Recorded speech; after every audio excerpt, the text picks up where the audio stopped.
It's the George Plaster Show.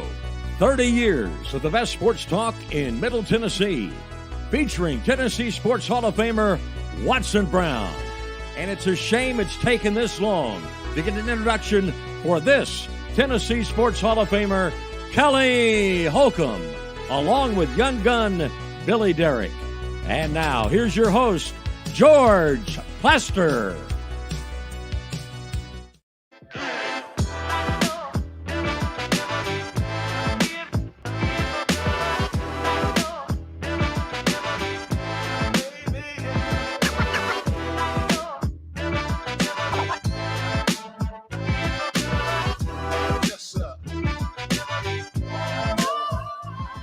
Hello again, everybody. Welcome in. It is, how would we describe this? Not a beautiful Tuesday. We got a lot of rain in the area, and apparently it will be that way over the next 2 or 3 days. So get used to it.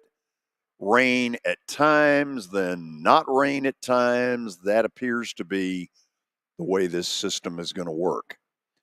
Enough of the weather. Let's check in Murfreesboro and say hello to Kelly Holcomb. Kelly, how are you? George, what's up? I'm good. Good.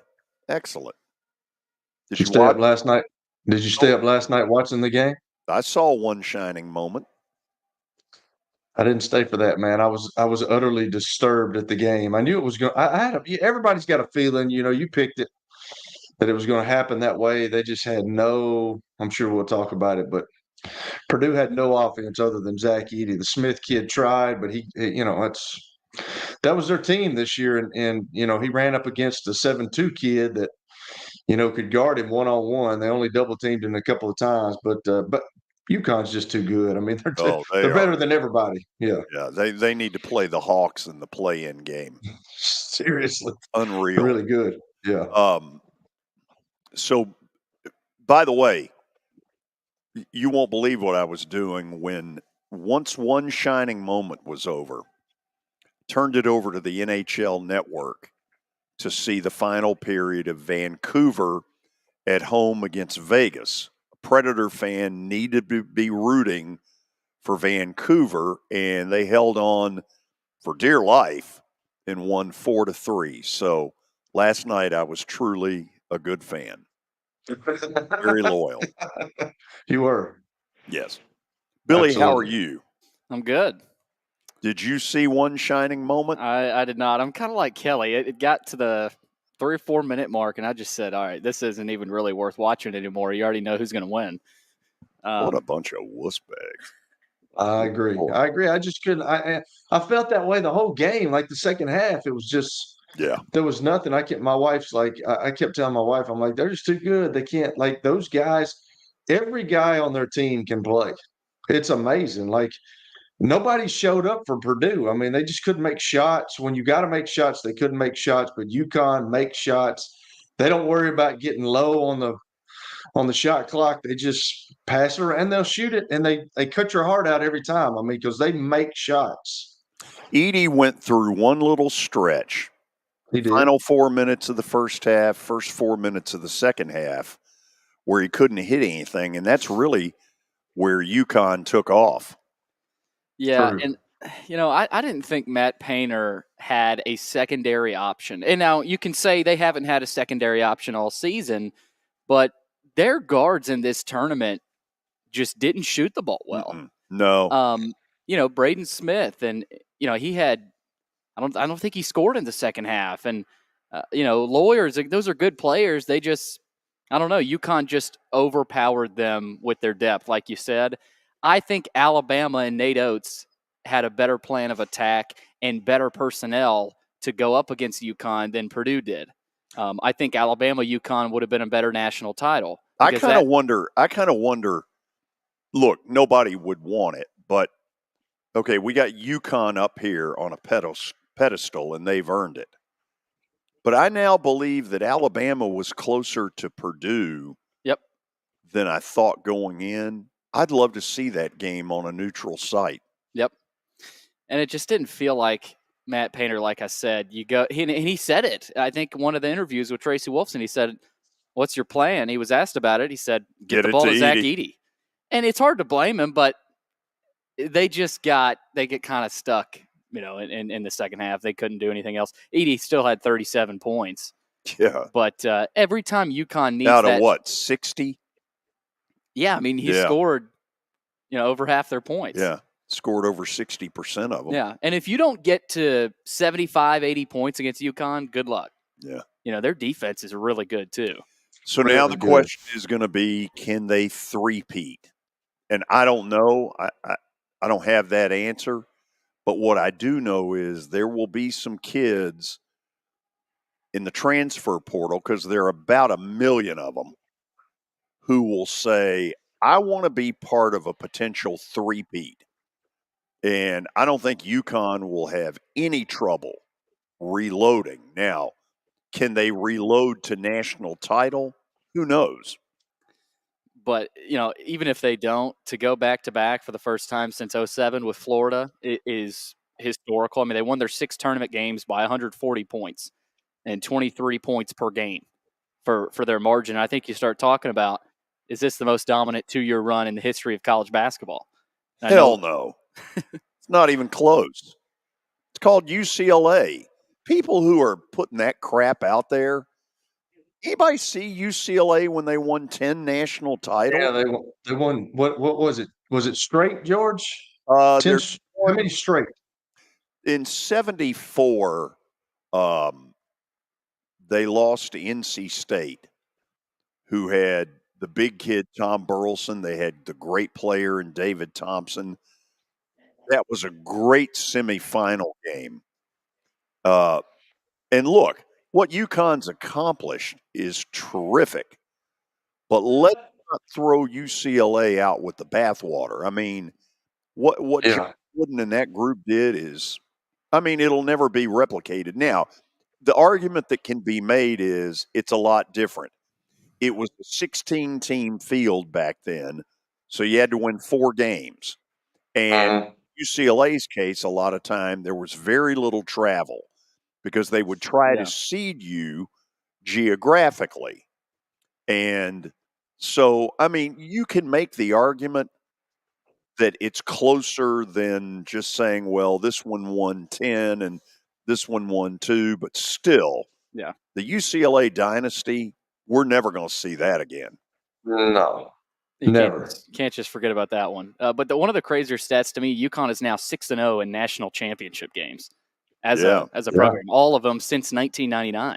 So I wonder what Mike Krzyzewski thought when he heard Hurley say, we've controlled college basketball for the last 30 years.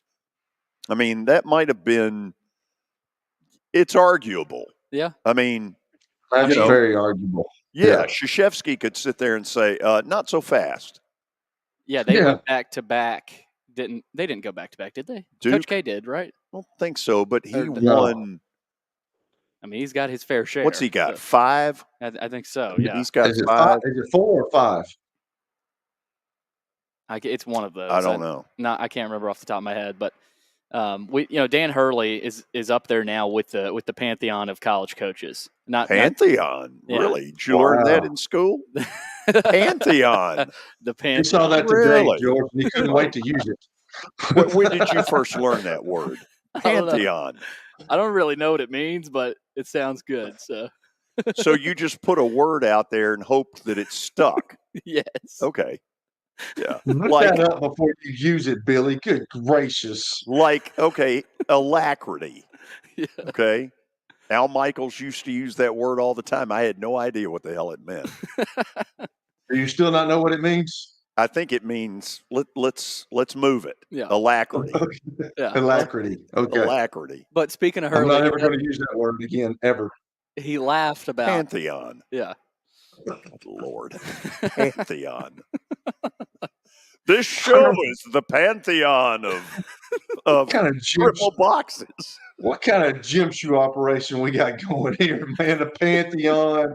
What is that word you said, George? What is it? Alacrity. Oh God. I can't even say it right. I'm from Federal, man. I don't even know what that. I don't even know wouldn't have a clue how to spell that. Right. Order word wealth. Anyway, Hurley does plan on staying at UConn. This just in. He laughed. Well, he did sort of make that clear. Yeah, he laughed at the reporter who asked him about it last night after the game. So yes. Dan Hurley will not be headed to Kentucky. The fact that Kentucky does not have a coach yet, because it would have been pretty simple yesterday. Call Billy. Billy, are you willing to take it? No. Call Jay Wright. No, I'm on TV. Thank you. Ernie Johnson asked him that last night. Jay Wright, what did he say? He just said no. I'm no plans of coaching in today's day and age. The one that they're missing in the rumor mill is Brad Stevens. Brilliant young coach. Maybe he has no interest. Maybe Mitch Barnhart has called him. If you think about it, Oates says no. Yep. Hurley said no. What about Bruce Pearl? What about Scott Drew? Scott Drew didn't put anything out.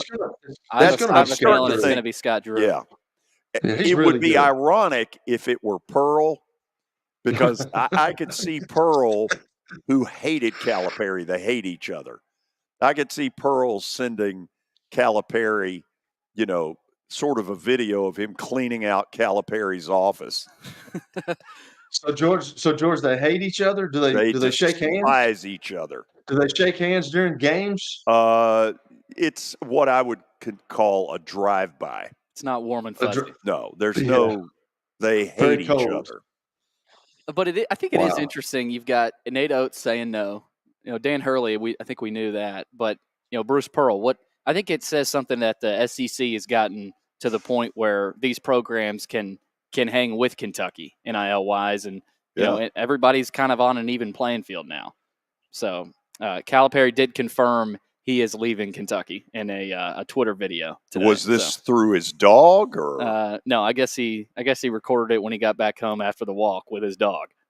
Okay, because he did record it in his house. So what did he say?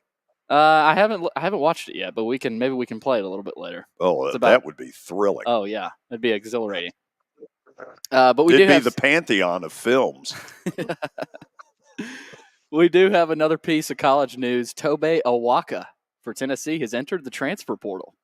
One of their really good post players, and he actually played really well against Zach Edey. He only averaged 5 points and 4 rebounds in 13 minutes per game, but he is headed to the portal. And Tony's going to explain this. I got a chance to listen to his show today, and he explained how they thought it was going to be Jonas Adu who entered the portal, but Tobe Awaka kind of beat him to the punch. So it's Awaka that enters the portal. They really like the Estrella kid. So I think they knew minutes distribution-wise, they were going to be second fiddle. Estrella earned some raised eyebrows. He was the best against Zach Edey. Yeah, he played well. So that is some news out there. I'm sure we'll get Tony's take on that. But it is Masters Week. And hello, friends. Hello, friends. And Tiger Woods says he can win the Masters if everything comes together. But that's a big if for him because he's not in shape. Is he proposing they shorten the thing to 36 holes? Yeah, or they get him a golf cart. I mean, look, I would love to see. It would be one of the coolest stories of the year. He has fought through so much physical stuff. And even now, I don't know that he's sure he can make it through 4 days. But can you imagine where that would rank sports stories in this country this year if he won the Masters? Whew. Well, it's kind of amazing. He won it in 2019. Yep. I mean, good gracious. I mean, he's getting up. He's getting up there in age, man. And now he can't walk. He brought a lot of that on himself too, George. Look, I'm not saying he did. Yeah. But you don't wish that on anybody. Absolutely not, man. But he is such a iconic figure. Like, Jack Nicklaus and Tiger Woods, man. If he's in the field, it's just amazing how many more people watch the thing. It's crazy. It's Caitlin Clark. Yeah, this will be his 26th appearance at the Masters, which is crazy. He's going to get started at about 12:30 on Thursday. He'll play with Max Homa and Jason Day. So they will tee off in Friday's second round in the morning at around 9. So we'll see if Tiger can pull it off. He says everything's got to come together, though. So tonight we've also got the Preds. They can clinch a playoff berth. Oh, yeah. Against the Jets tonight. They need 1 point. 304 row 1. So if they get to overtime, they can either win, but if they get to overtime, they'll clinch. So it's crazy we're even talking about this. I mean, a couple months ago. Now it's the race for 7th. We're going to get into that tomorrow when Guy joins us, because Preds have got 4 games left. If they're going to get the 7th spot, I will claim they got to win 3 of the 4. George, would you rather be him in the 7th spot or the 8th spot? Absolutely the 7. 7th, okay. All right. Dallas looks like the 1 versus the 8. Dallas just went to Colorado and laid waste to them, which shocked me. Dallas is good. Vancouver would be the 7. That right now is the easiest of the possibilities. Okay. Preds, they're 2 points ahead of Vegas with 1 more game played in the wild card picture, and they're 6 points back of the Jets for 3rd in the Central. So third, they're not. It's Winnipeg they play tonight. First of all, there's no advantage to finishing 6th. It's 7 that you want. We done? We're done. Okay, after the break, Tony Basilio will join us from Knoxville, and we will ask him the question: has he contacted Mitch Barnhart to be the next coach at Kentucky? Stay tuned. It was the most horrible experience that any mother could ever go through. I knew that I needed to get help. My friend, she immediately said, "You need to call Bart Durham." And you guys were there within an hour. You guys are like family for us. Yeah, sure is nice to connect with the people that you're doing your best to help.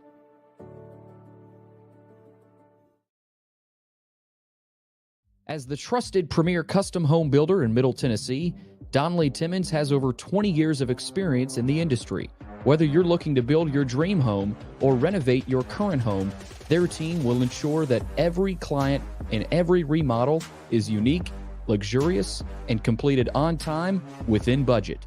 Founders Dustin Timmons and Joey Donnelly have over 25 years of construction experience in the Nashville area. Together, they have completed projects in Forest Hills, Oak Hill, Green Hills, Franklin, and Brentwood. Dustin and Joey believe that communication is the most important aspect of all construction projects.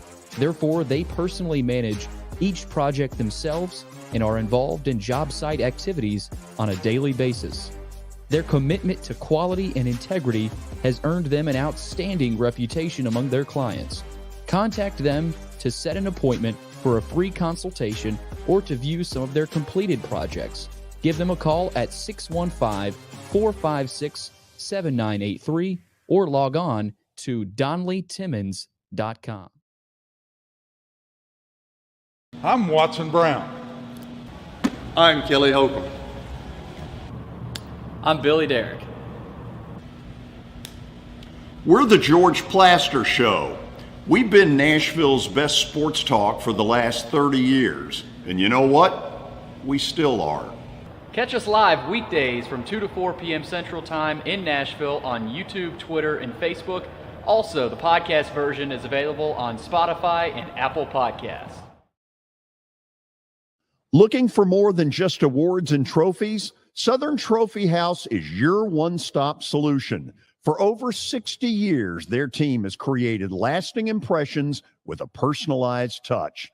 From embroidery to screen-printed apparel to corporate awards, signs, and name badges, they have everything you need to keep your brand shining bright. With their knowledgeable customer service team, you can relax as they create, produce, pack, and ship merchandise and awards on time and on budget. That includes etched crystal awards, custom-cut acrylic, name badges, embroidered Richardson ball caps, banners, screen-printed T-shirts, laser-engraved Yeti cups, and knives. Recognize your hard-working team from Southern Trophy House, where they do their best to help you recognize your best. located at 2705 Nolensville Pike in Nashville. Give them a holler, 615-256-7295. Visit southerntrophy.com. Southern Trophy House, for all your personalization and recognition needs.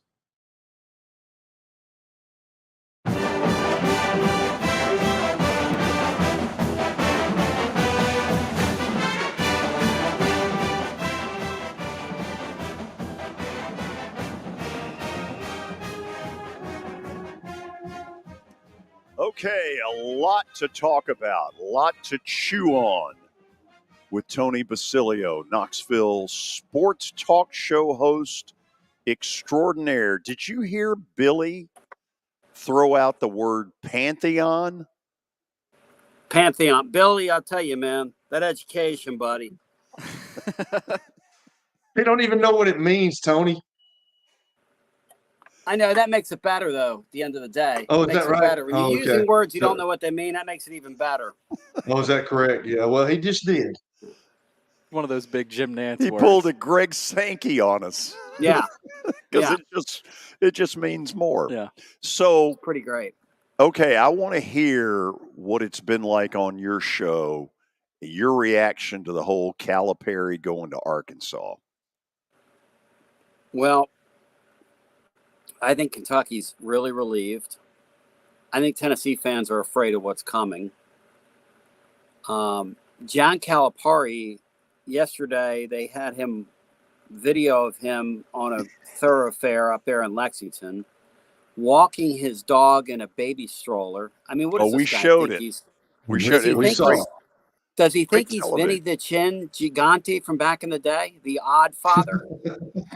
I mean, the guy that acted like he, walked around New York City in a bathrobe and acted like he was out of his mind for all those years. I mean, what was he doing? And today, he had a live video of him on his couch. I mean, what does this guy do? What are we doing here? The weird thing is, Arkansas is getting a guy who, since 2019, has been past the Sweet 16 one time, and it was in 2019. A guy who, for going on 3 years now, hasn't won in the NCAA tournament, isn't a threat to win anything at Kentucky, has completely lost his stinger, will never be in a better position to win big than he is at Kentucky. If you're not winning big at Kentucky, how are you going to win big at Arkansas? And Arkansas is trading down in coaches. The guy they lost, Musselman, is a better basketball coach than this guy. And you talk to people in the sport, so I don't get it. Okay. I don't get any of it. So let's say I agree with a lot of what you put out there. And I think the term was he's lost his stinger. Could he get it back? Could this be the the moment where he looks in the mirror and says, okay, I got to change some? I guess. I mean, I don't know. I don't understand. I don't understand the hire. Tennessee fans are fearful, George, that they're going to hire Bruce Pearl up there. Okay. Be hard to take for a lot of Tennessee fans. Stop really there. Hard to take. Let's stop there for a second. Yeah. So it appears that Jay Wright isn't going. It appears that Billy Donovan, so far I haven't heard, but it doesn't feel like he's going. Oates has said no. Hurley has said no. Scott Drew hasn't said anything, which makes me think he might be the leader in the clubhouse. So amongst all of this, why am I not hearing Brad Stevens, who I think is a brilliant coach? Why would he want to jump back into college basketball? I mean, I don't know, other than once a coach, always a coach. Well, George, I'll tell you a story, what happened to the Vols today. So, and I put this in my blog this morning. Jonas Adu, yesterday, Tennessee was under the impression that he was going to jump into the transfer portal today. Right. They basically went to their big people and they said, look, next year Estrella, this young kid who was a freshman this year, is going to play somewhere between 15 and 18 minutes next year. So Toby Awaka and Adu, that means there's only going to be 22 or so minutes a game to go around. And so they thought they had arranged it so that Awaka was going to stay and Adu was going to go because that's how they wanted it to go. They get up this afternoon. Rick Barnes is eating lunch, or, they get up this morning. Everything's good. That's still the plan.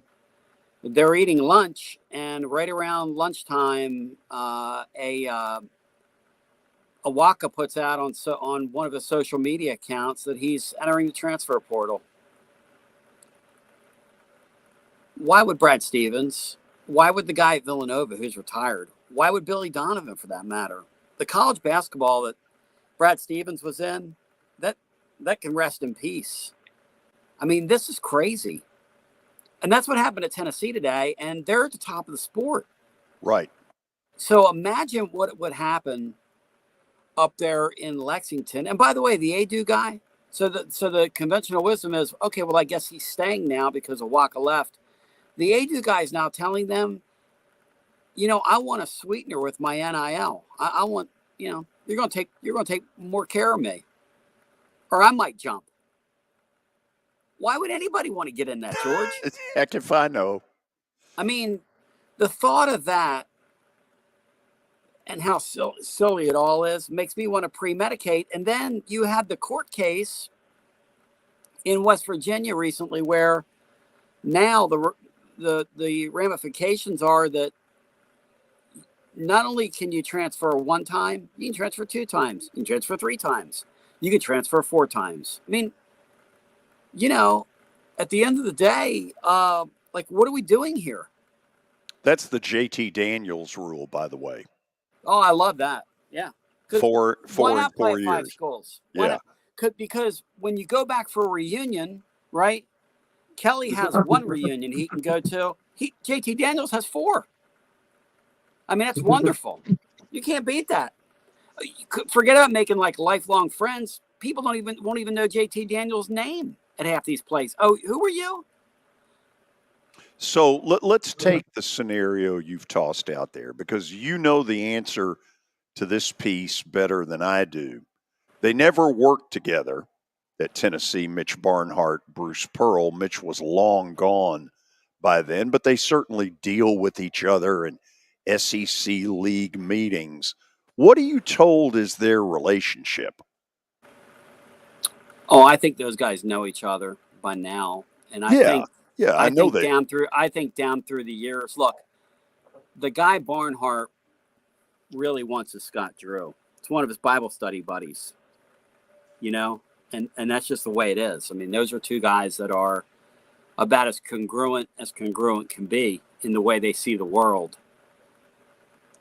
The thing about Bruce Pearl is that, as Matt Dixon told me today on our show, and he's right, he wins everywhere he goes. Oh, yeah. He's always going to be his own person, though. You and I both know that Mitch Barnhart, personality-wise, is about as opposite as Bruce Pearl as you could be. Think about that. Right. I mean, those guys couldn't be. One flamboyant and extremely captivating, and Mitch Barnhart's just a, from his Tennessee days, he's just a good, solid administrator. And truthfully, wanted no part of Calipari the first go-round. Can't stand He him. hired Billy Gillespie, who was a disaster. Right. And then he got forced into Calipari in round 2. That's right. And he can't stand them. They weren't even speaking there at the end. So at the end of the day, you make a really interesting point in terms of what their relationship would have been. I'm trying to think on the timeline. Have you looked? So I haven't even considered, were they on this campus at the same time? I think Mitch was gone in 2005 by the time. Yeah.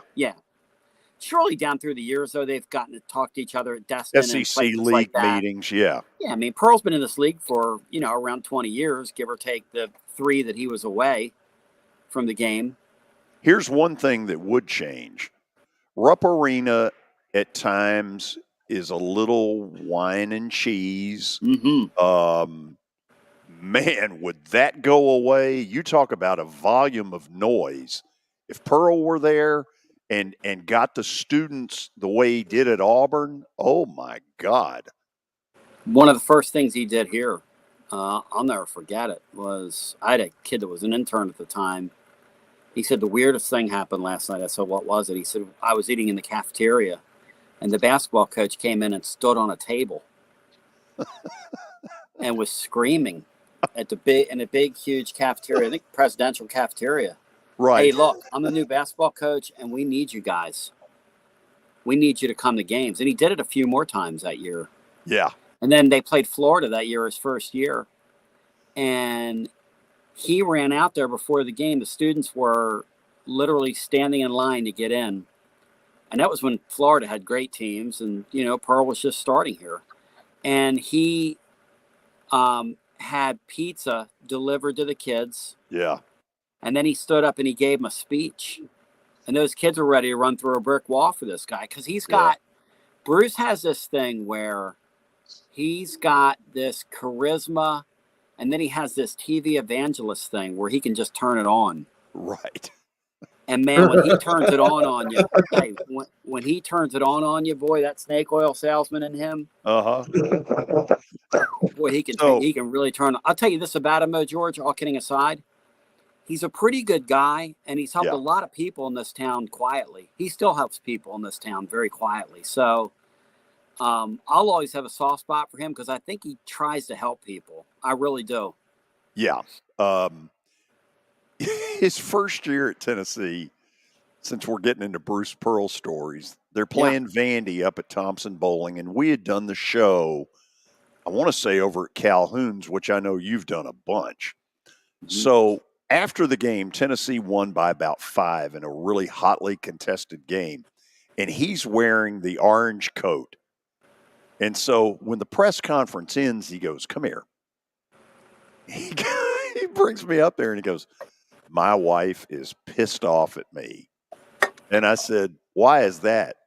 He said, she found out what I paid for this thing, pointing at the coat. I said, well, what did you pay? And he goes, $1,200. And I said, I don't blame her. Wow. I don't blame her for being pissed. Wow. Wow. That's crazy, dude. I love him, man. He was such a heart and soul guy. Now, don't get me wrong. I mean, he definitely had a kind of a dark side and sort of shady, but just a really talented coach. It would be a scary hire if Kentucky hired him. Ooh. From my perspective, scary. Kelly, you've met Tony. Both of you have reached the pantheon of your careers. Whatever that is, I have no idea. I'm from Fayetteville, so I couldn't tell you. I wanted to thank you, Tony, because every time I look at Zach Edey, now I think of a heel. And the other day, I had to go do a charity event right outside of Youngstown, Ohio, and I was able to meet. I've been a wrestling fan my whole life, but I was able to meet a guy named Preston Steele, and I don't know if you keep up with wrestling, but he was one of Doink the Clowns. So wow! Every time I see Zach Edey, I can't help but think he's going to the WWE. You know, I mean, I really appreciate that. You know, when you watch him last night try and defend in was like an NBA basketball game, he couldn't do it. It wasn't good. I agree. He can't move his feet. I totally agree. He's like Kelly in football. He'd be like one of those guys that looks like he'd be a great tackle till you get him in camp and he can't move his feet. And if you can't move your feet, you're going to get blown by. And last night, he can't move his feet. So guys were just, they were dunking on him. I mean, they literally attacked him like a pack of bees, that Connecticut team. One of the better teams I've seen in years. But Kelly, WrestleMania was just in my hometown. One of my nephews went. AJ Styles arranged for one of my nephews to go last night because I've had AJ on the show here. And a buddy of mine's introduced me to him, and AJ took care of one of my nephews last night with floor seats up there in the spot where the Sixers play. The stadium itself, another one of my nephews went to the show, and he came back WrestleMania, and he got there at 7:30 on Saturday morning, didn't leave till 12:30 Sunday morning, the first day, went back at 4 o'clock the next day, didn't get home till midnight. He texted me Monday and said that he's retired from ever going to a professional wrestling event. He said I tapped out. Well, we were talking about that the other day about that. That was the 40th anniversary of WrestleMania, and I can remember the first one, which kind of dates me, which is kind of crazy. So with all this Calipari stuff, does that say something about where Kentucky is right now? Because if somebody had left Kentucky, and I know it's only been a day, but there would be so many people beating down the door. But, y'all talked about Oates turned it down. All these guys have turned it down. What does that say about Kentucky basketball right now? Yeah, but before you go there, behind the scenes are another batch lobbying Mitch. I'm your man. That's right. You think? That's right. Oh, the problem today, guys, is it's just like with these football openings. There's so much money to be made everywhere. So why would I go? Even Pearl. Like, why would I go and jump into your pressure cooker? I got this thing going down here. I wonder if Pearl goes to Auburn's administration and says, okay, I've been trying to do this for some time now. Now I'm really going to do it. You're going to name my son my successor, and I'm going to stay here. Or I'm going to go. Now or I'm going to go if I get the opportunity. Because he's been agitating to do that. He's been asking them to do that, which is very open secret down there. And you wonder if, in fact, they land on him if he uses that as a chip to say, now this is finally what you're going to do. So it's very, very interesting to see where Kentucky's going to land because, look, the money's so great. Why would I leave any of these jobs? Right. Musselman, I don't know if you guys heard this, but what's made its way through the coaching profession is that Musselman got to somebody at SMU to get word to Rick Hart down there, the AD. Hey, look, if you get rid of Rob Lanier, the head coach, I'll take your job. So they got rid of Rob Lanier. Then they called him. And he said, nah, I don't think I want your job, but I think I know a guy that you could hire. And it was the guy at USC because he called USC. That's the job he wanted. And he said, hey, why don't you move your coach down there to SMU where there's an opening? And then he took their job. He took the USC job. He moved the pieces around the chessboard to get his opening he wanted. It's the ultimate infield fly rule in effect. Yes. I mean, think about it, George. Think about how great that is. Kelly. And how gangsta that is. The USC coach, Andy Enfield, thus infield fly rule. Infield fly rule. I get you, George. I get it. You just seemed a little slow. I know, but I just you talk sometimes and it just goes out one ear, it goes in one ear and out the other. So I just was listening. I mean, that's kind of where you're at right now. That's called overexposure. That's called overexposure at this point. So there's no I mean, we all know that there's the loyalty started going years ago, but now there's really no loyalty. They brought big money in here. So, we were talking about it yesterday on the show about Calipari going to Arkansas. He's got Tyson's Food. He's got Jerry Jones throwing in some money. He's got Walmart having money. Like, can Kentucky? Yeah, can Kentucky compete with that, you think? Obviously, it won't matter. People say, well, he's going to have more money. No, he's not. Kentucky was NILing back in 1945. I mean, how are you going to out NIL Kentucky? They've been giving people horses and deeds to houses. I mean, come on, they were NILing in World War II time. Give me a break. So you're on the same wavelength as George. Is Calipari's just a ball thrower? He just throws it out there and says, "Go get it, fellas." Well, no, it's not that. It's just that everybody's saying, well, at Arkansas, they're really going to give him a budget. What, you don't think Kentucky has a budget? I mean, Kentucky's the place where in the 1980s, I think it was like, was it Flying Tigers, Purolator Courier, whatever it was, one of those defunct shipping deals, when Chris Mills' package broke open.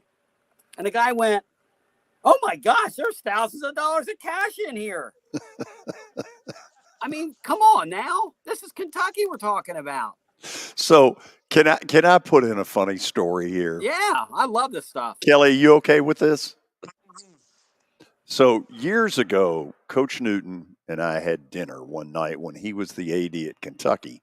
Mm-hmm. And he ends up telling me that he thinks sports talk radio is pooled ignorance. And I fired back at him and I said, you're jealous. Well, it wasn't 3 months later. He's got his own sports talk gig on what was the old Big Blue Line, the summer edition of the Big Blue Line. So his son Martin calls me and says, I want you to be the first caller. And so we set it up. I was on the air here. I worked it out with the engineer. And so I call Coach Newton's show. And I said, Coach, you need to know. I said, this is George Plaster. You need to know that you're also live on the air in Nashville. Why don't you tell your people what you think of sports talk radio? Well, I hear him laugh. And then he goes, and it was brilliant. And I should have stopped him. He goes, George, our show up here in the Commonwealth is educational.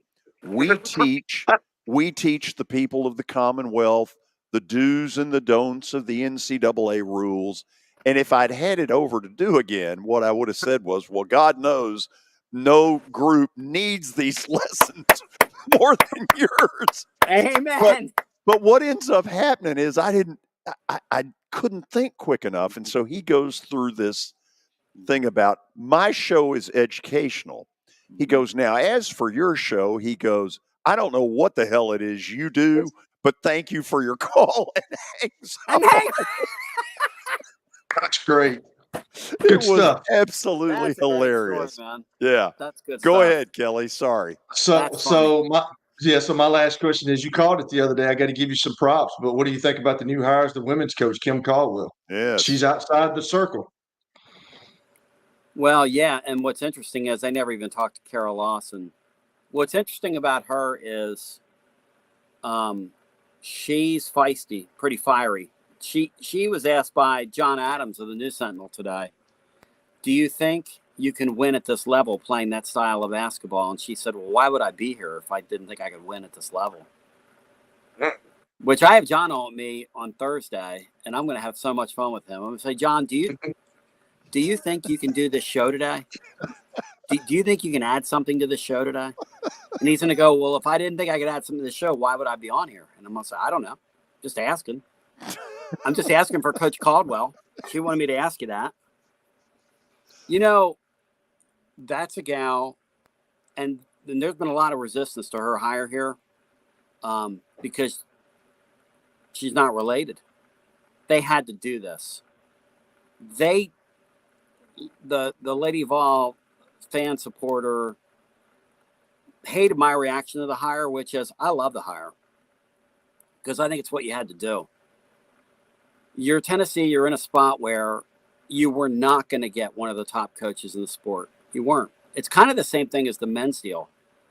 There's too much money and there's too much pressure at your spot. Nobody wants that.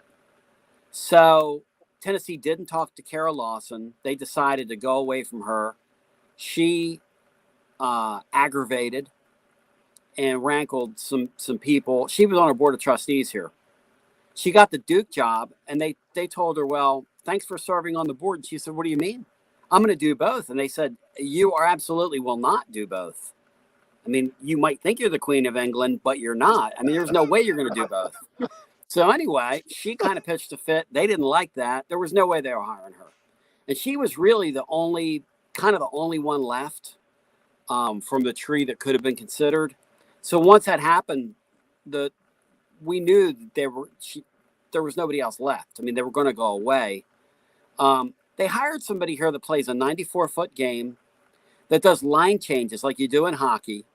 And look, George, you and I have been around our fair share of women's basketball in the past. I think playing a game in a sport that's dominated with kind of choppy play at times, a lot of loose balls on the ground, that kind of thing. I think pressing 94 feet is a smart thing. Oh, I think. Now you better have two teams to do it. You better, like she does. She rotates two teams. She plays 94 feet. On offense, they want you shooting threes and stuff at the rim, kind of what they do at Alabama, and not a lot of mid-range stuff. And I think it's going to be wild to watch. I don't know if she wins right away. She's going to have to get her own players in here before she's able to win. But I think eventually if she has a little bit of success with it, I think she could change that sport in the way it's played.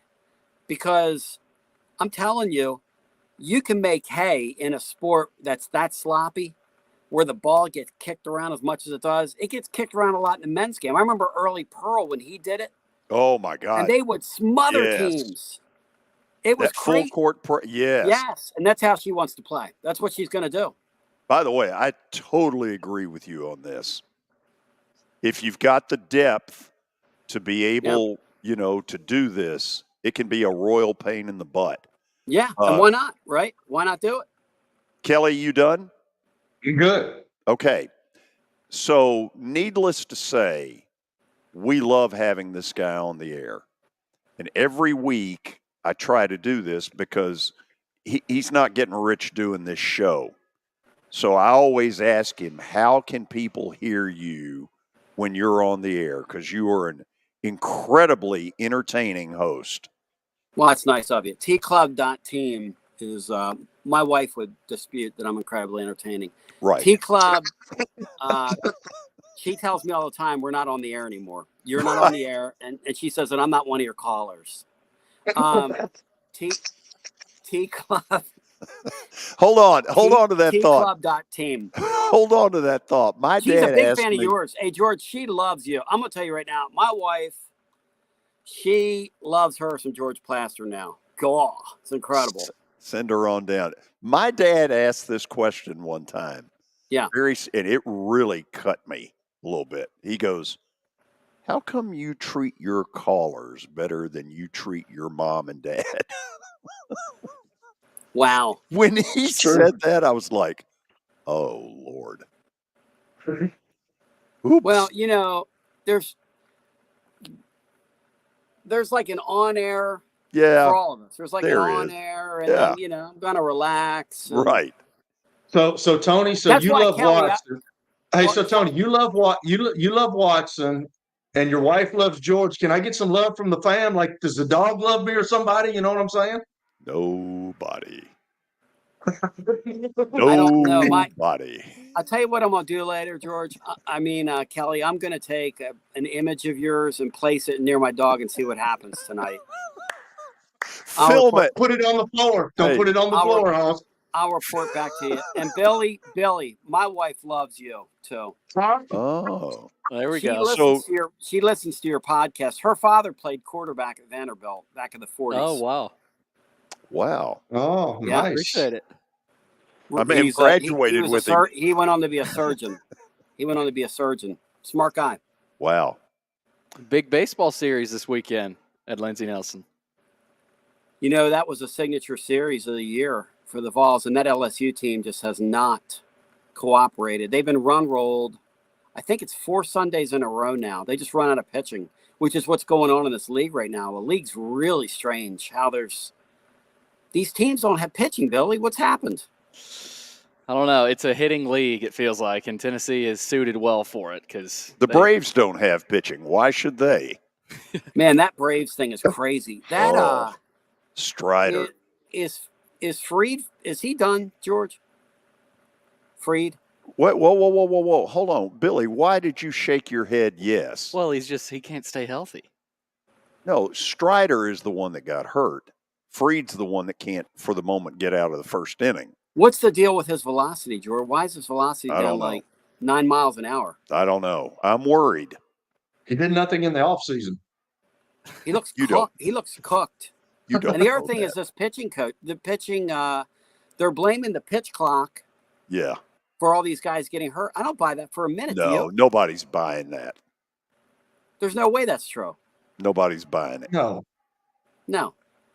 These kids, from the time they're 12 years old, pick a ball up and try to throw as hard as they can now, which is what I'm being told. That's what I think it is. And eventually, only so much oil in the ground. Correct. Well said. See you next week. Thank you, guys. Appreciate you. Thank you. He's the best. It was storytelling today. I liked it. I got one more story for you after the break. Then This is a C.M. Newton story. I've got a lot of those. I see. Then at 3 o'clock, not only stat of the day, Taylor Barnette, and then sounds play-by-play voice Jeff Him. Full menu. Don't go away. Hit After Hit has become the baseball store in Tennessee. They have over 1,000 different models of gloves and over 1,500 wood bats. They also have several Iron Mike pitching machines as well as a Hit Tracks machine. If they don't have it, you probably don't need it.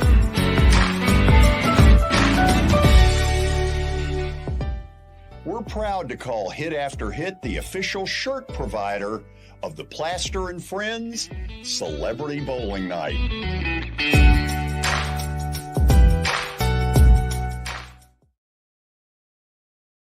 Forget the fact that Sir Speedy Music City is owned by my BGA classmate James Warren. Their work stands on its own merit. James and his staff do incredible work, as evidenced by the huge banners at the Plaster and Friends Celebrity Bowling Night. If you're looking for quality to help your marketing and business communications, and you want it at a reasonable price, these are your folks. Call them at 615-832-9511 or go to print at sirspeedymusiccity.com. And be sure to tell them Plaz sent you.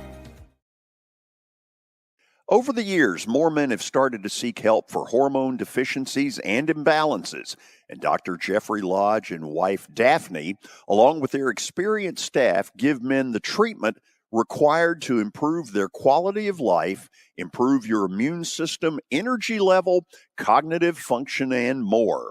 There's no better time to achieve a healthy lifestyle. What are you waiting for? Give Cool Springs MD a call today for an appointment at 615-486-3458 or visit the website coolspringsmd.com. For over 35 years, Wilson Bank & Trust has been committed to providing customized banking solutions to help individuals, families, and businesses in Tennessee achieve their goals. As your full-service community bank, we are proud to offer loans with competitive rates, local decision-making, and fast, friendly service from our experienced lenders. No matter where you are on your financial journey, Wilson Bank & Trust is ready to help you take the next step. Visit your nearest Wilson Bank & Trust office or online at wilsonbank.com to get started today. Member FDIC, Equal Housing Lender. Convenience and value, two words that we expect when we do business. Our goal at JHA Company is to deliver just that, both to our school partners and to our customers. Whether you're purchasing photos, yearbooks, class jewelry, letter jackets, school spirit wear, or senior graduation products, we strive to make the experience easy, convenient, and cost-effective. Find out more at jhacompany.com or call 615-867-6345 for more information. JHA, one source, one company.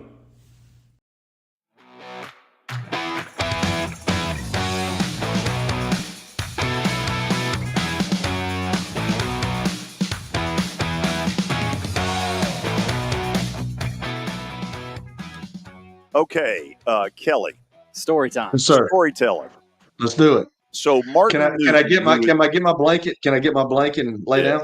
Absolutely. Okay. Get your milk and cookies. So Martin Newton is now the athletic director at Samford University, and he is on the selection committee for the men's basketball tournament.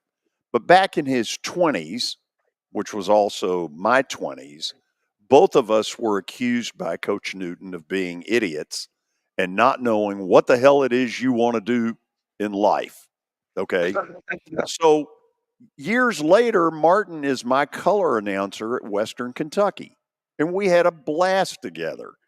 And it's possible that his dad took on some water in those deals because we had some fun at his expense. Well, Martin tells me, he says, Dad's coming down next week to our game. We were going to play UALR, Arkansas Little Rock, coached by former Alabama coach Wimp Sanderson. Wimp had been an assistant on CM staff. Early in the game, Western jumps out to a 32-9 lead. Wimp, pissed off, calls timeout and yells across the gym from the first floor. We're on press row from his spot on the court, yells at CM, "Why don't you come coach this damn team?" Okay, and CM tells him, "Get in your huddle, coach your team." Okay, so the conversation goes on the air, and it's going very well. We're talking three of us basketball, and so at the end, as we're about to go to the break where Coach Newton's going to leave us, I announced to him, Coach, we really appreciate your taking the time to come on with us. And he goes, "Thank you." He goes, "I just have one thing to say." He goes, "I don't know how any university could hire either one of you." And I just looked at him like, "Really? That's all you could say?" It's awesome. Good for him. He loves screwing with both of us. Good for him. I would too. Absolutely. Is Martin kind of like you, George? Much smarter. Okay. Much smarter, and I think calmed down from his 20s. Much more proper, dignified, on the front row out in Phoenix. And now he's in the pantheon of ADs. Yeah, sure. Wow. Yeah. The pantheon. Look that up, Billy. Tell us what that means. Hold on a second. Let's just bring Taylor, who's with us right now. Bring him up. Do you even know what pantheon means? Hold on, I'm just getting set up here. You called me in a couple minutes early. Okay. No, are you at a carnival? What? Yeah. Hey, listen. What is going on back there? He's got to work, George. He's working. I'm in Chattanooga for work today, and I'm at a coffee shop. There's definitely some music going on back there. I like it. So we've got a little fiesta going. Yeah, Yeah. Celebrating the national championship. Which you pipe our show in, it'll become a siesta. Okay, what does the word pantheon mean? I'm not 100% sure, to be honest, but I think about Parthenon, pantheon. It's Greek, has to do something with Greek.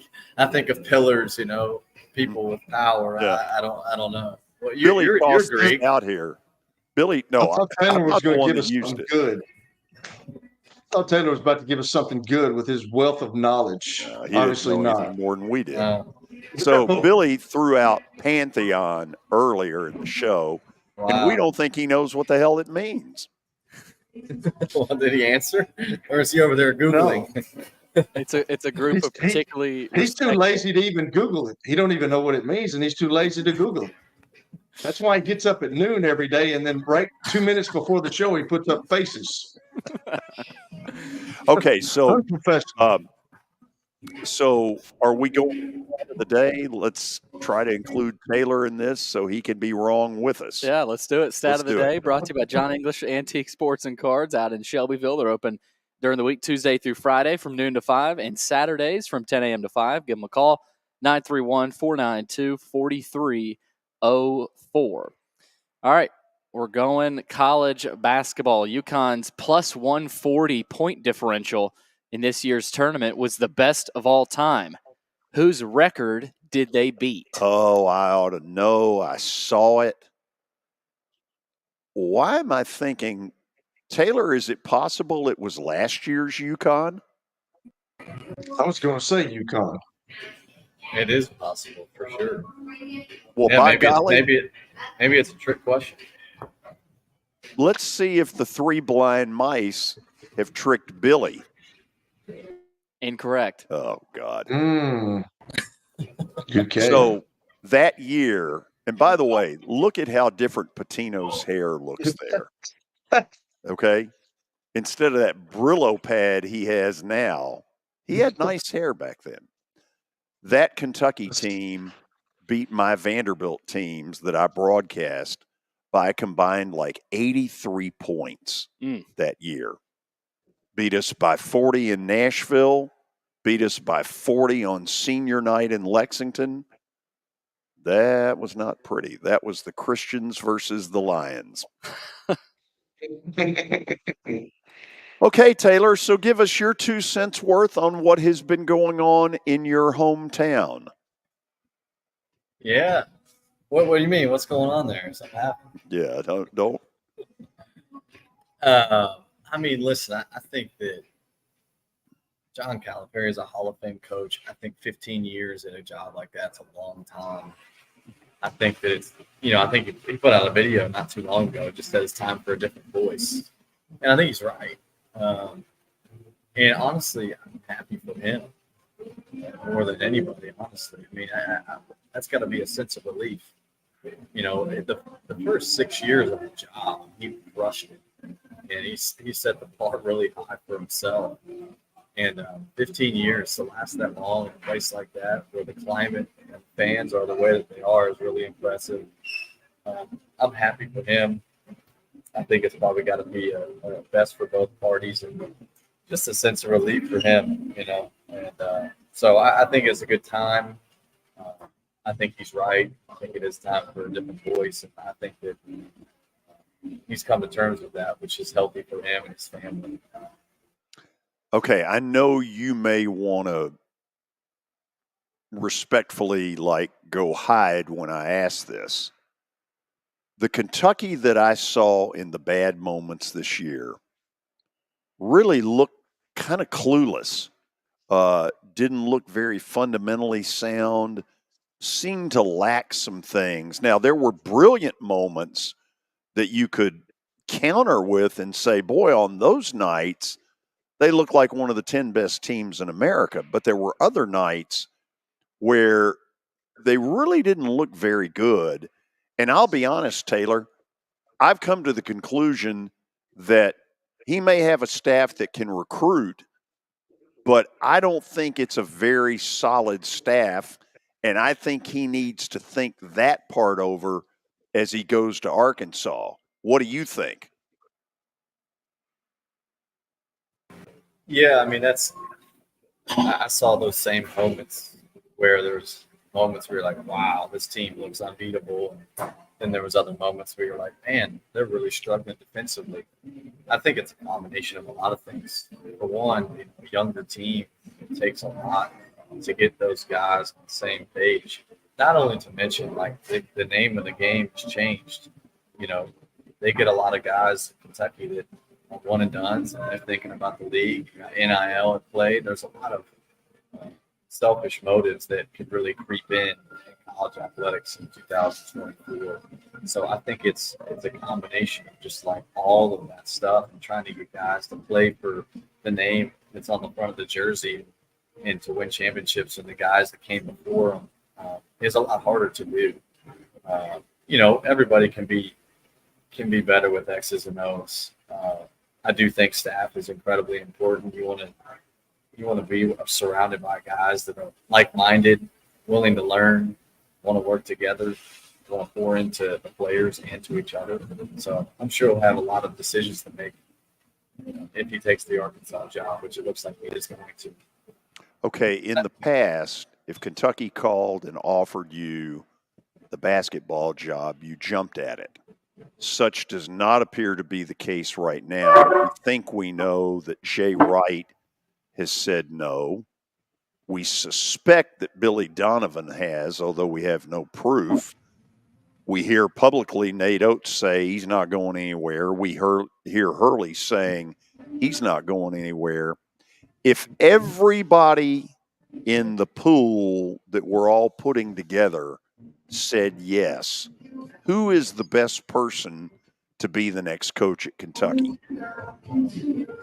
Yeah, I mean, I would think that I would say, of the guys you just said, I would say Jay Wright. I mean, I think that he's got years left in him to be able to coach. I think he's a phenomenal coach. I think his strength is building a culture. I think that's why he got out. He's like, man, we're reaching a point in college basketball where how I go about doing things, I can't really do it that way anymore. But I have so much respect for him as a coach. I think he did it the right way. And obviously, he won 2 national championships in 3 years. That would be who I would want. The guy you didn't mention, I also think was actually probably the realistic candidate, although he turned down Louisville, is Scott Drew. I think he would do great. I think he's a way different personality than John Calipari, which I think people will like. It'll be a nice change of pace. But yeah, I would like to see Jay Wright, but I don't think any of these guys, like you said, are going to go for it. Why would Brad Stevens want to get back into the transfer portal, NIL, and all that? If he wanted to be in college coaching, he would have been in college coaching years ago. Yeah, but he never had Kentucky call. Yeah, but he had everybody else call. Absolutely. Okay, here's one last thing I want to throw out there, and then I'll turn it over to Kelly. I remember a year ago being caught off guard, midway through the tournament, that this UConn bunch, which was a 4 seed, is really good. And the truth of it is they trampled through everybody a year ago, much as they have this year. Okay, this year, nobody was fooled. Billy, put that graphic up there. Margin of victory. Look at these. 39, 17, 30, 25, 14, 15. How in the world did they get to a point where they are 15 points better than anybody? Man, I'll tell you what, that might be one of the most complete college basketball teams we've seen. I mean, 1 through 7, 1 through 8. I mean, they had an answer for everything. They had size, athleticism, shooting. They run good stuff. Those guys, you can watch how they're playing for one another, playing together, want each other to succeed. They wanted to win. You watch them, and it's like, man, those dudes are competitive.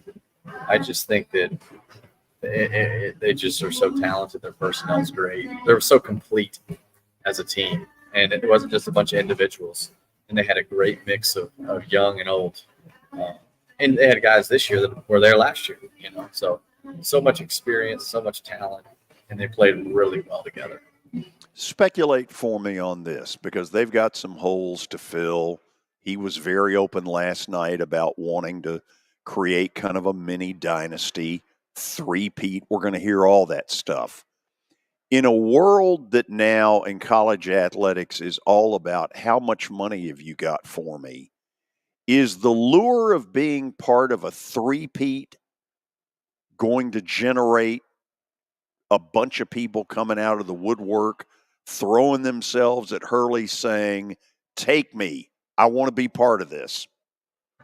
Yeah, absolutely. I think one, you win back-to-back national championships. The NIL pot is going to be rather large, so that's going to play one piece. And two, yeah, kids want to go to the best program in the country. Right now, they're the best program in the country. They've won 2 national championships in a row.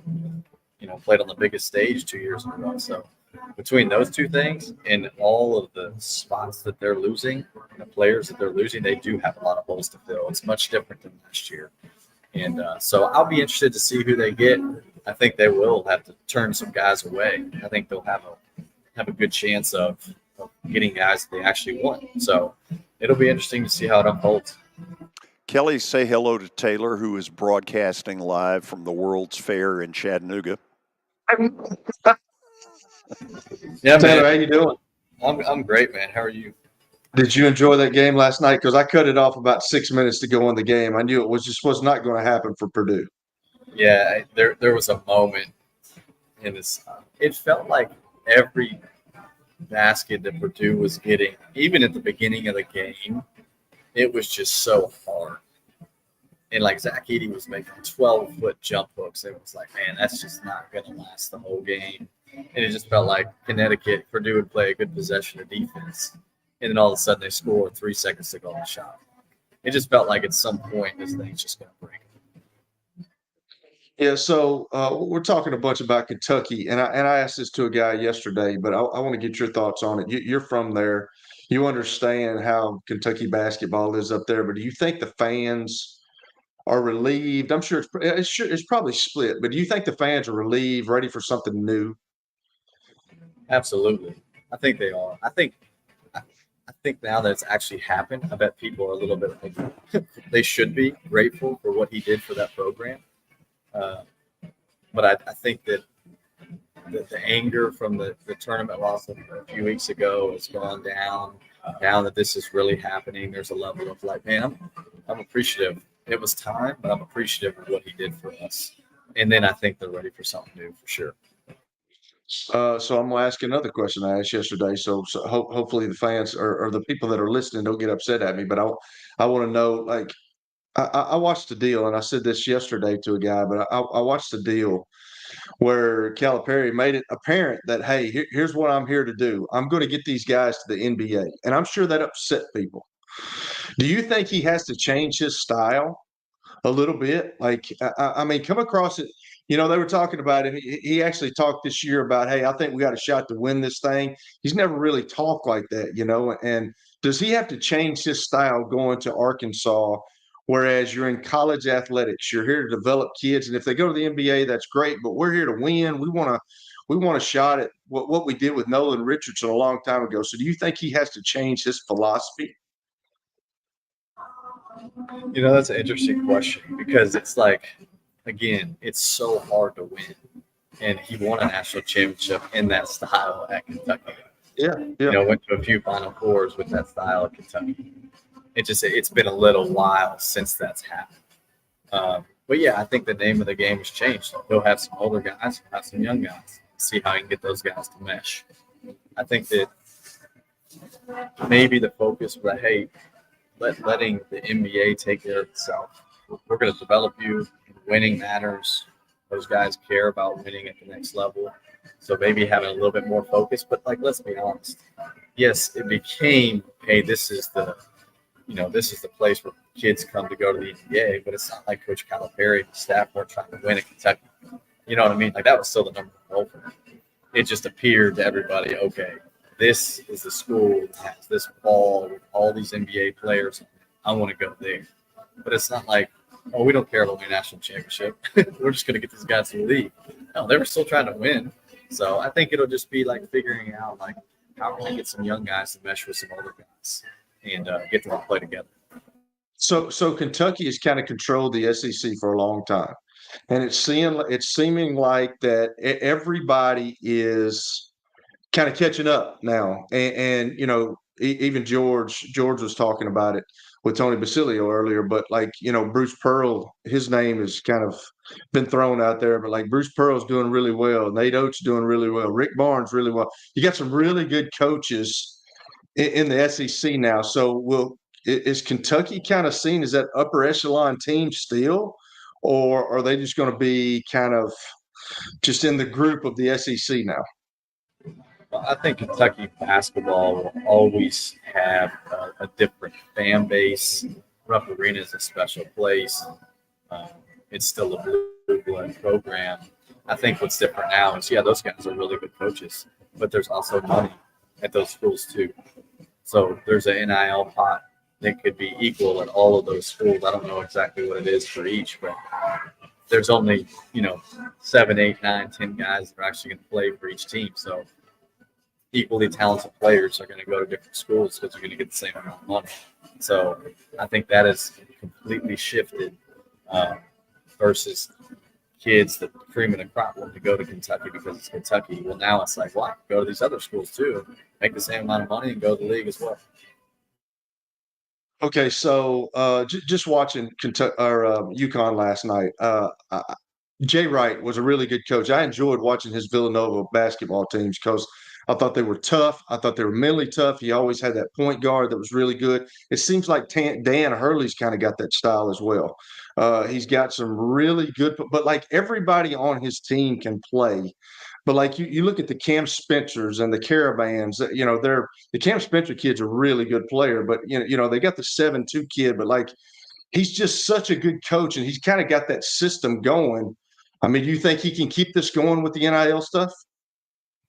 Yeah, I mean, I think he's losing Tristan Newton, who's a great point guard. Awesome. Yeah.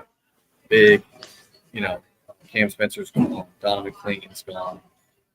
I think probably get Caravan back. I don't know. But they're losing a lot. I think what I love watching about UConn all year, and it reminds me of Villanova, is it felt like they're always under control. They're so poised. Cam Spencer multiple times last night is playing off 2 feet in the lane and is waiting for the defense to commit one way or the other. He dumps it down to Klingen for a dunk, or he shoots a little floater and makes it. Tristan Newton, the same thing.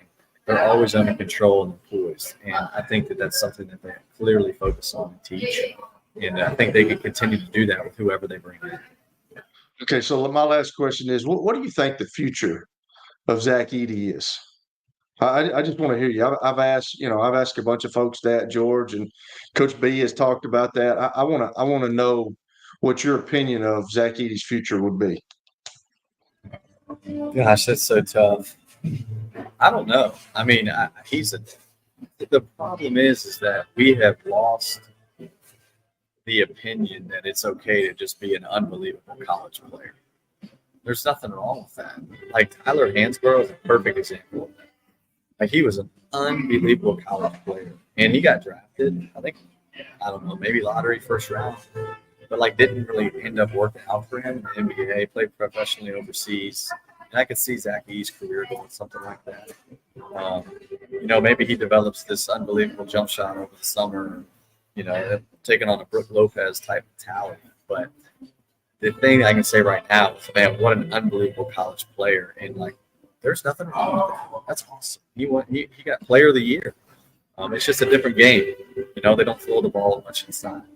And that's unfortunate for him. But that's just the reality of the situation. Who was it yesterday we had on? Billy Kerry said Keating? he'd be Kerry Keating said he absolutely would not be a first-round draft pick, would be a second-rounder. You buy that?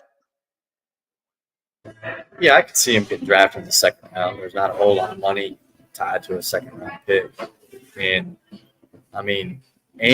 but I've heard from so many different scouts that this draft class is the worst in a long time. So, that works in his favor. Why not take an older guy who's 7'4" and, can block shots, and we can develop him even more. You can't teach 7'4" and the hands that he has and all that. So, maybe somebody takes a chance on him, wants to develop a jump shot and make him into an NBA player. I can see that happening. Yeah, for sure. What about you? For me, evaluating this stuff changed when I saw Patrick Ewing, who was incredibly dominant in college, as a Nick go out to 15, 17 feet with that elbow jumper. When I saw him do that, that was the signal to me that, look, you better take your game out some. I'm not sure Edey has that ability, but I also wouldn't have thought Patrick Ewing did. Yeah, well, when you watch him shoot free throws, you wouldn't think he does. It's going to take some work. I'm not saying his free throw is really bad. It's not, but it doesn't look super fluid. It's not like he's going to pick and pop tomorrow and make a three. It's going to take some work. Oh, it definitely is going to take some work. Do you realize this is your final appearance for the season? I do, man. I'm going to miss it. I'm going to miss you guys. We'll just have to get on the golf course, George. Yeah. We'll see if we can both break 90. I can't. Yeah, I'm not going with y'all if that's the case. You weren't invited anyway. I know. I'm just saying though, 90. I'm out on that. Yeah, whatever. Snob. Taylor, thank you so much. More importantly, thanks to Ross Boss for tuning in every week. That's right. I appreciate you guys having me on. I really enjoy this, and I'm really thankful. So we'll see you next year, Taylor. See you soon, brother. See you. Our thanks to Taylor Barnette's done a great job throughout the year. Where do we think he was? Starbucks. Some coffee shop playing loud music. Yeah, but it looked like he pulled down a shade or something where we couldn't really tell. He changed his background. Is that what it was? Yep. Okay. After the break, we will talk with Nashville Sounds play-by-play voice Jeff Him. They are in Memphis tonight, which means They may be dodging a few raindrops. We'll find out when we come back. Nashville Sounds Baseball is back in Hit City for the 2024 season. Spend your nights and weekends at the ballpark with weekly giveaways, fireworks shows, throwback deals, live music, and more. Top talent will take the field at First Horizon Park against the AAA Minnesota Twins, Baltimore Orioles, Atlanta Braves, St. Louis Cardinals, Cincinnati Reds, and more. Tickets start at just $10 and are available now at NashvilleSounds.com. We will see you in Hit City. Star Physical Therapy was established in 1997 with one great mission: to serve. If you're hurting, don't wait to receive physical therapy. You don't need a referral to see their physical therapist, and early morning and evening appointments are available. Make the call to 615-673-1420 and get rid of that pain. Star Physical Therapy, the official health provider of Football Friday. Venture Express has been helping people in this area for more than 40 years. They're headquartered in Murfreesboro with over 30 years of dedicated fleets involving production, manufacturing, and corrugated experiences. They're an asset-based company with over 700 tractors, 4,000 trailers, and 800 drivers. If you need their help, dial them up 615-793-9500 or log on to ventureexpress.com. Yo, you want to see something cool? No? Well, I'm going to do it anyway. Step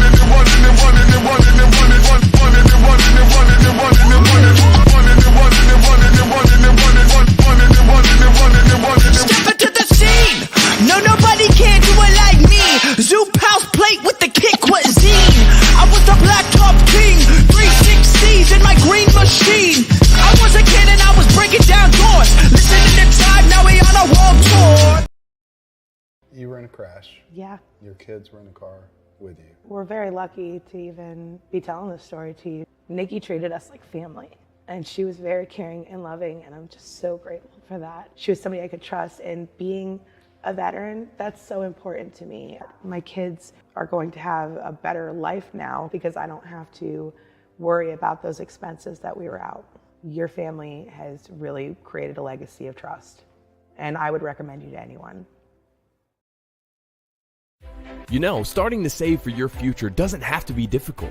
Let Wilson Bank and Trust help tone up your financial goals this year. Our certificates of deposits or CDs can help your money work harder with our competitive rates, earning you more than ever before. WBT checking options allow you to earn rewards you can really use, like a high interest rate or cash back on check card purchases when you meet some e-banking qualifications. Visit your closest Wilson Bank and Trust office or online at wilsonbank.com to get started today. Member FDIC.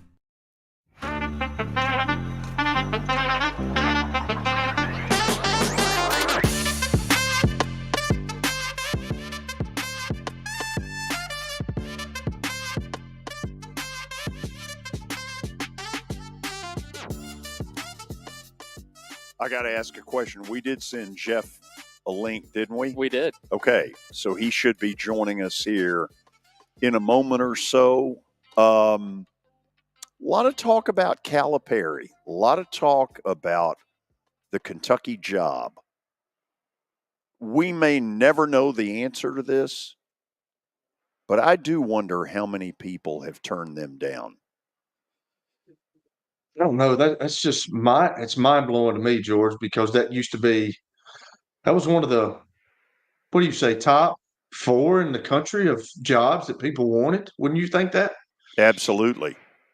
Yeah, and then now you're getting guys turning that down. You're getting a guy at Alabama. This is Alabama. Like, Alabama went to their first Final Four ever, and he's done a really good job there. Obviously, a really good coach, but he turns it down to go to Kentucky. Like, I think when you're a young coach, your dream job is a Duke job, a North Carolina job, a Kentucky job, a UCLA, like something like that. And then for these guys to start turning that down, I think that's saying a lot. I mean, I know that maybe people don't want to get under that pressure cooker. Maybe that's what it is. Maybe they say, just like Taylor said, hey, with all the NIL stuff, and if we got NIL money, I can bring kids to this place just like I can Kentucky. I don't know if Kentucky's the lure that it used to be.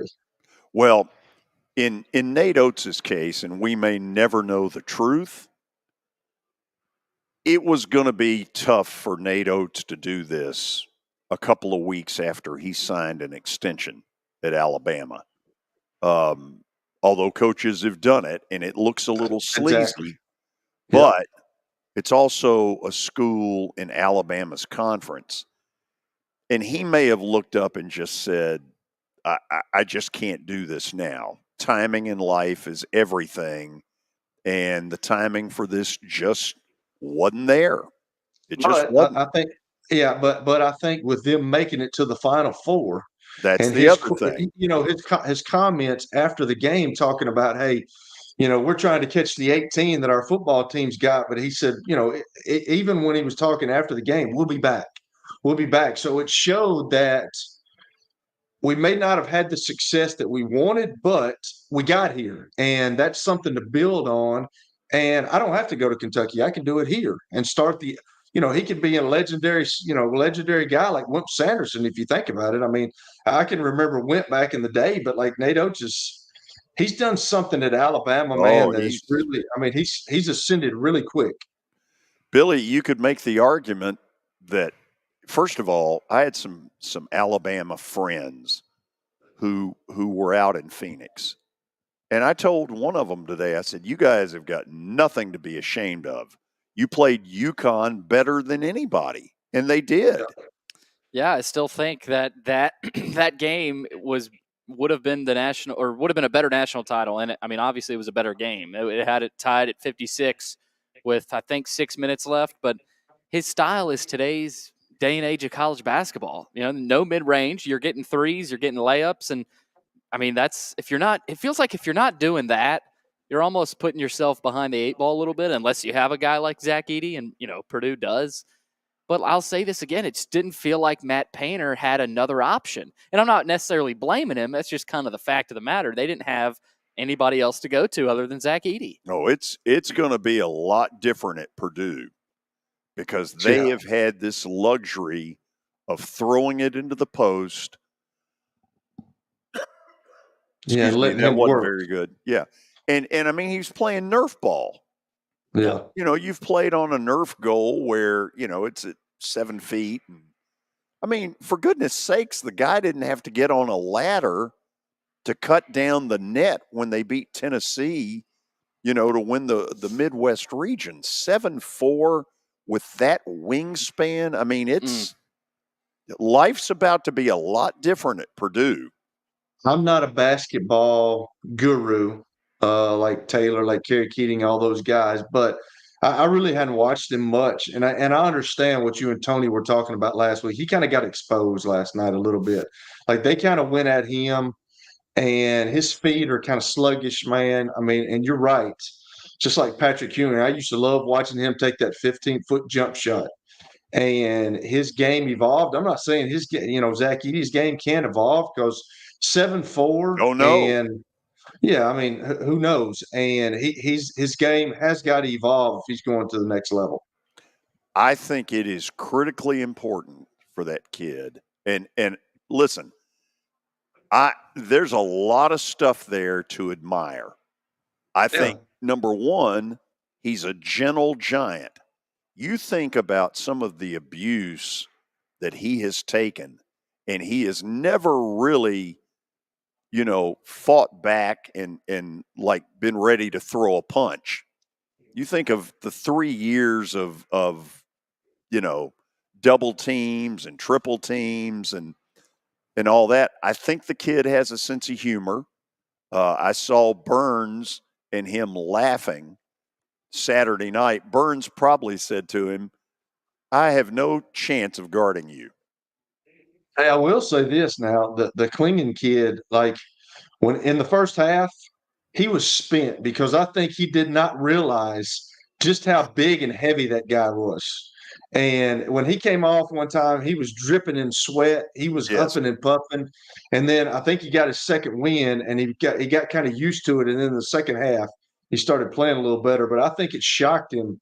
He's 7'2". He's a big old boy himself, but I just think it shocked him how big Zach Edey was and how heavy he was, and he had to use a lot of energy trying to guard him. Ooh, he's a monster.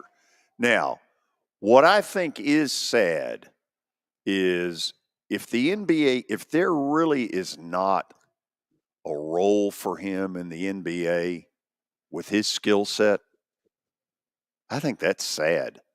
Because there was a day in time, and admittedly, this has been years ago, where it wasn't, you never heard point guard, it was the big man.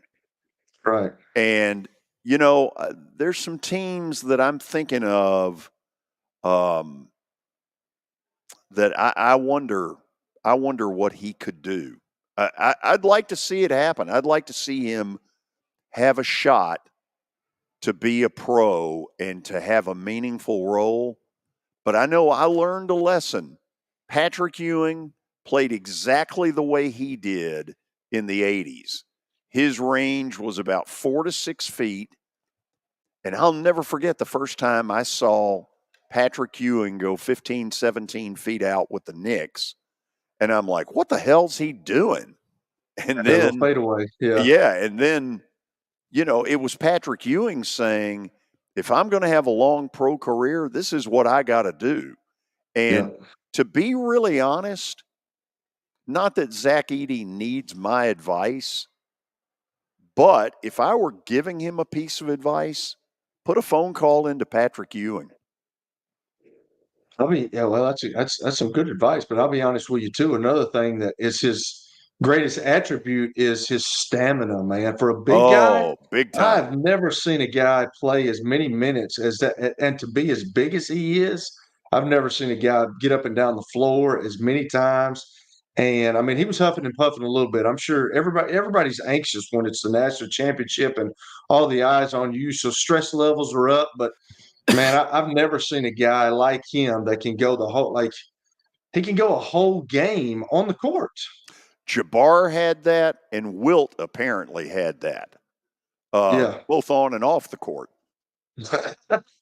Yeah, thank you. I'm guessing that Jeff may have forgotten. That does not make him a bad human being. He's in Memphis, George. He may have forgotten.